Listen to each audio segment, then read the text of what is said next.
Éducation, santé, accès à l'eau potable, tels sont les domaines dans lesquels la Fondation Bank of Africa au Burkina Faso concentre tous ses efforts, avec un seul objectif, répondre aux besoins de base des populations les plus fragiles. Nous avons d'abord eu l'initiative de créer la Fondation Bank of Africa pour pouvoir intervenir d'une façon philanthropique. Et c'est avant tout, comme on dit, une fondation d'entreprise. Il faut que ce que nous faisons ait un impact. Nous avons au niveau de la Fondation BOA au minimum 3 chantiers par an, soit 2 chantiers pour la santé, 1 chantier pour le scolaire ou inversement.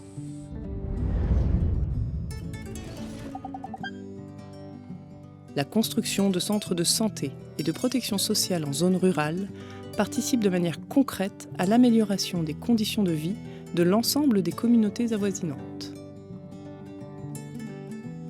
La santé publique a pris de l'ampleur, a pris donc, si tu veux, un impact important dans la vie de nos sociétés. Tout n'est pas de donner des comprimés. Nous avons réalisé toute notre approche autour du concept de centre de vie. C'est dire qu'il ne s'agit pas d'aller mettre des infrastructures sans y amener certaines commodités.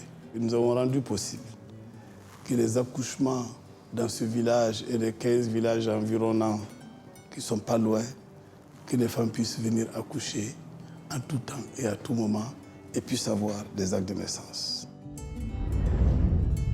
Sur l'ensemble du territoire, la Fondation Bank of Africa au Burkina Faso a réalisé un nombre important d'infrastructures répondant à des besoins précis, et notamment dans le domaine de l'éducation. Construit en 2015, le lycée de Kosso a provoqué un tel engouement qu'en 4 ans, son effectif est passé de 70 à 400 élèves. Nous nous approchons de l'administration, des ministères de tutelle, pour voir la cartographie d'implantation de ces infrastructures. Où est-ce qu'il y a un manque?